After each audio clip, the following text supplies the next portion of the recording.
Okay, comprehension. In the wild, it often comes down to predator and prey. There is the hunter and there is the hunted. Okay, now you will begin to see this more and more as you read more and more. Usually, this is a writing technique, okay? And this is something that you have to do. When you talk about two different things, you have to follow the order. So when you say it comes down to predator and prey, and your following sentence is there is the hunter and there is the hunted, it will coincide, okay? So the predator is the hunter and the prey is the hunted. Okay, if you were to write, it often comes down to predator and prey. There is the hunted and the hunter. Then there is a problem with the writing mechanics there. Okay, you have to switch them around and follow the order in which the previous sentence has already stated it. Okay, so for number 13, based on the first two sentences of the passage, what do we learn about the predator and the prey? The predator is the hunter and the prey is the hunted. Okay, the first one will be the first one of the second sentence, the second one will be the second one of the second sentence. Okay, answer is C. What is the function of camouflage in the wild? Okay, as you will see in the passage, there are two different types of adaptation here, right? So the first one is camouflage. Camouflage is when the animal changes its color or it uses its given color to blend into its environment so that it is not seen by its enemies. Okay, so your answer, it enables prey to hide from the attackers. Yes. It enables predators to remain unseen when they attack. Yes. Okay, it says here that predators also use camouflage to sneak up on their prey. Yeah, so that is also correct. Therefore, your answer is C, all of the above. Okay, number 15. How do animals use mimicry to protect themselves? Okay, so mimicry is, last paragraph, when an animal has the physical characteristics that make it look like another animal or plant. Okay, usually something that is not appetizing to their predators. Okay, so how do they protect themselves? They look like animals or plants that their predators would not want to eat. Okay. Number 16, based on the context in paragraph 2, we understand that to blend in means to not be obvious, so you cannot be seen. It is to see, look similar to one's surroundings. Okay, that is to blend in. When you look the same as your surroundings, you cannot really be seen.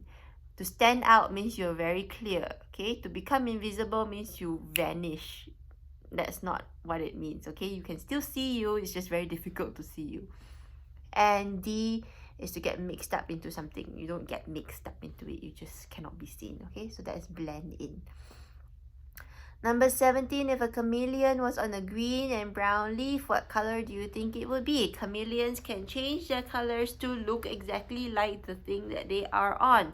So if the leaf was green and brown, the chameleon will be green and brown. Okay, they would blend in exactly the way it is. So your answer for 17 is C. All animals that rely on camouflage are able to change their colors. Is this true or false?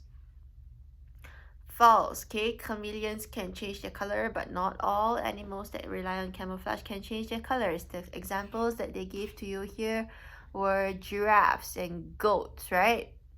Yeah. So wild goats and baby giraffes, they don't change their color. They just use their color to be able to blend into their surroundings. Alright, so answer for number 18 is false. 19, camouflage and mimicry are both forms of adaptation.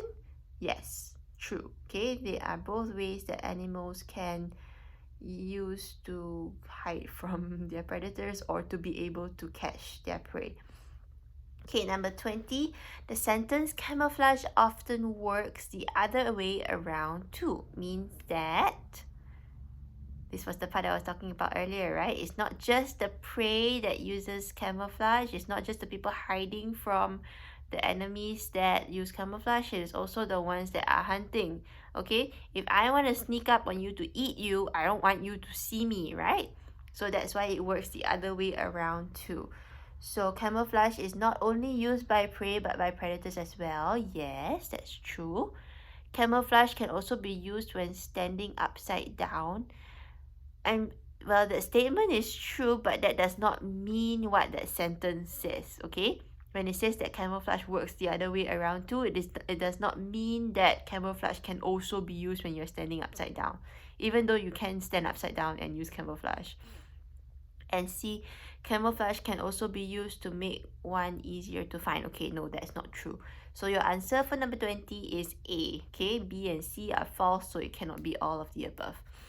Okay, what is the difference between camouflage and mimicry?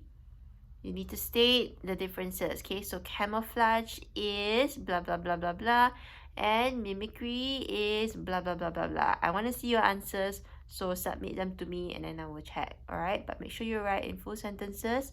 And number 22, if you were a wild animal, why would you rather have the ability to mimic another animal or the ability to camouflage yourself, and why?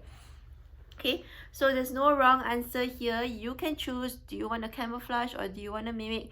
It's entirely up to you. Whichever answer you choose, you need to explain why you decide that you want to have that ability and not the other one. Okay, so make sure that your sentence is, well, at least 3 lines or 2.5 at the least.